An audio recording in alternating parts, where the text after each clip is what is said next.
This video starts from the premise that the current system that we're in is headed for a total collapse.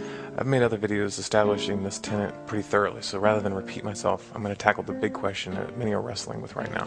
How do we rebuild after the collapse in a way that avoids the mistakes that got us into this mess in the first place? Now, there's some groups, the Zeitgeist movement in particular, which have asserted that since the problems we face are global, the solution needs to be global.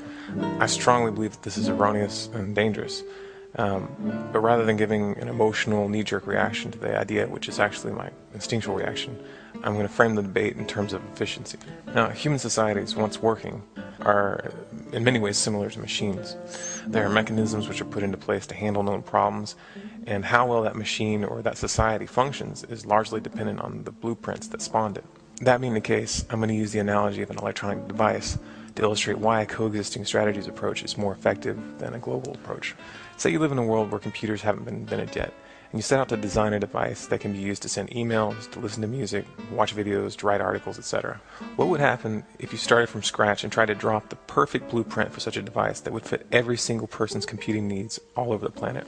If you really think about it, it should be obvious that you would spend a long time at the drawing board, and when you were done, a lot of people would look at your design and say, "No, I don't want a computer that works like that." Some people, like myself, prefer laptops even if they're slightly less powerful because mobility is a priority. Others need systems with multiple hard drives and dual monitors and are willing to sacrifice mobility. And then there's of course the questions of keyboard design, number of USB ports, and operating systems. Not everybody needs or wants the same thing.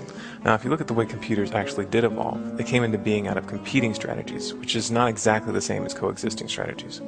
The primary difference being that information and resources were not freely shared between companies to speed up innovation.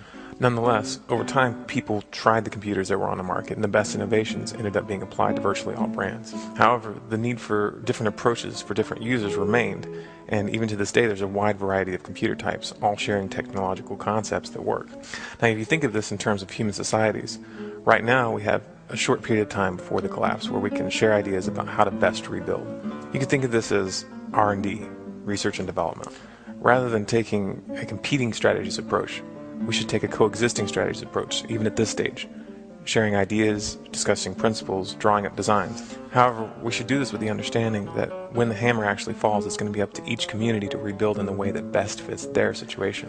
If that spirit of shared innovation can be maintained across community boundaries, the rate of advancement could be greatly accelerated. One community, trying an approach that may seem illogical to the rest, may find a solution that would eventually be adopted by others once it's proven to work.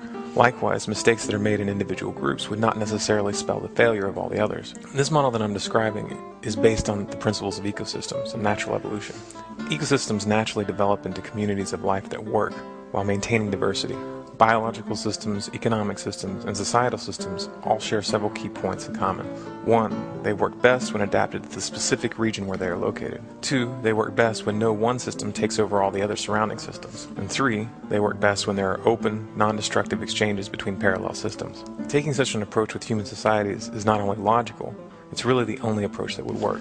There are some people who want to structure their society according to religious norms. There are other groups that would prefer to eliminate religion from their society altogether. And there's other groups that don't really even care.